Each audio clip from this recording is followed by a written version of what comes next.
आज आपण बनवणार आहोत उपवासासाठी स्पेशल झटपट सोपी आणि मस्त साबुदाणा खिचडी. ही खिचडी आहे ही एकदम मोकळी आणि चांगली रसरशीत होणार आहे.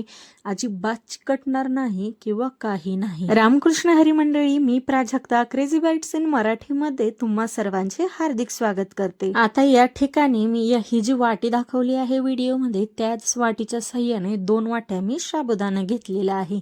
या ठिकाणी मी बारीक साबुदाण्याचा यूज केलेला आहे.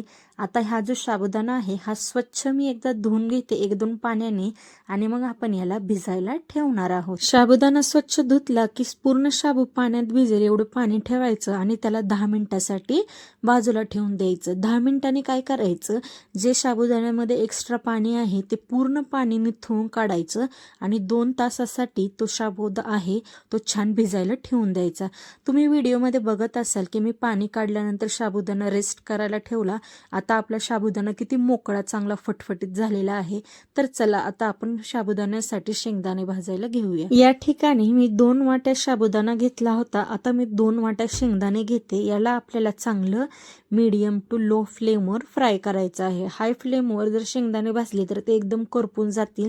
त्याच्यामुळे आपल्याला लो टू मीडियम फ्लेमवर शेंगदाण्याला चांगलं भाजून घ्यायचं आहे. आता काही लोक काय करतात, जास्त साबुदाण्यामध्ये शेंगदाण्याच्या कुटाचा वापर करत नाही. त्याच्यामुळे तुम्ही 1 ते 1.5 वाटी पण शेंगदाणे या ठिकाणी घेऊ शकता.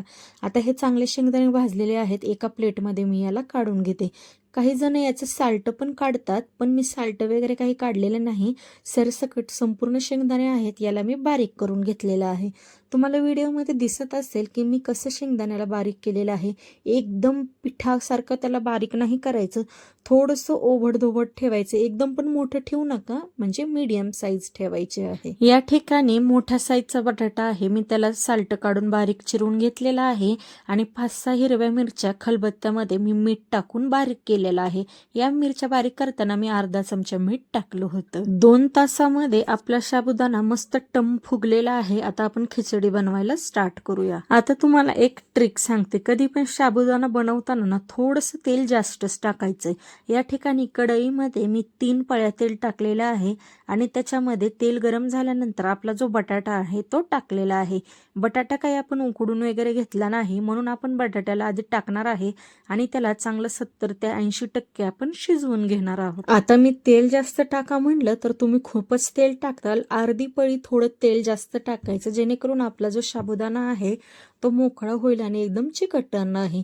आता आपला बटाटा चांगला फ्राय केल्यानंतर आता याच्यामध्ये मिरची जी आपण बारीक करून घेतलेली आहे ती टाकूया आणि याला चांगलं फ्राय करूया. आता चांगलं मिरची आणि बटाटा फ्राय केल्यानंतर याच्यामध्ये आपण साबुदाणा टाकणार आहोत. तुम्ही काय करायचं, साबुदाणा आणि जे शेंगदाण्याचं कूट आहे हे एकदम टाकायचं, वेगळं वेगळं टाकायचं नाही. जर आधी साबुदाणा टाकला आणि त्याला परतत बसलं ना, काही वेळा ना बऱ्याच वेळा साबुदाणा आहे तो चिकटतो आणि मग वेगळा होत नाही. आणि शेंगदाण्याचं कूट आणि साबुदाणा दोन्ही एकदम जर टाकलं तर आपला साबुदाणा आहे तो मोकळा लुसलुशीत होतो. आता या ठिकाणी मी याच्यामध्ये थोडंसं मीठ टाकते, कारण की मिरची बारीक करताना मी मिरचीमध्ये मीठ टाकलं होतं, त्यामुळे आपण आपल्या टेस्टनुसार याच्यामध्ये मीठ टाकूया. आता आपल्याला हा जो साबुदाणा आहे तो मीडियम फ्लेमवर चांगला फ्राय करायचा आहे. आता मीठ टाकल्यानंतर याला चांगलं फ्राय करायचं आणि 3 ते 4 मिनिटासाठी याला झाकून चांगलं वाफलू द्यायचं लो फ्लेमवर. आता आपला साबुदाणा चांगला वाफरलेला आहे. परत याला चांगल्या प्रकारे मिक्स करायचं. आता जे राहिलेलं कूट आहे शिल्लक ते पण मी याच्यामध्ये टाकून घेते आणि चांगलं साबुदाण्याला आपले मिक्स करते. आता याच्यामध्ये मी काय करणार, 1 चमचा साखर टाकणार आहे आणि साखर टाकल्यानंतर परत याला आपल्याला चांगलं मिक्स करायचं आहे आणि 3-4 मिनिटासाठी याला परत वाफलायला झाकण ठेवायचं आहे. आता 4 मिनिटांनी मी याच्यावरचं झाकण काढलेलं आहे. आता मी परत याला चांगल्या प्रकारे मिक्स करते. एक लक्षात ठेवायचं की साबुदाणा बनवत असताना त्याला सतत हलवत राहावं लागतं. आता याच्यामध्ये मी 1 चमचा लिंबाचा रस टाकते आणि 1 छोटा चमचा मी याच्यामध्ये चिली फ्लेक्स टाकते.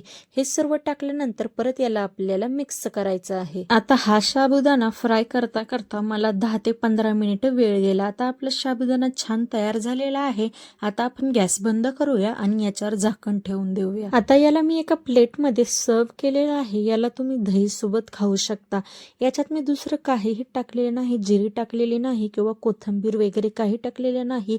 हा प्युअर व्रतासाठी लागणारा असा साबुदाणा मी बनवलेला आहे. आता या ठिकाणी छोटा साबुदाणा आपण बनवलेला आहे. सेम हीच रेसिपी जर तुम्ही फॉलो कराल तर तुमचाही साबुदाणा असा लुसलुशीत बनेल. मोठा साबुदाणा असतो त्याला भिजायला जास्त वेळ लागतो. जर रेसिपी आवडली असेल तर व्हिडिओला लाईक करा. Bye bye.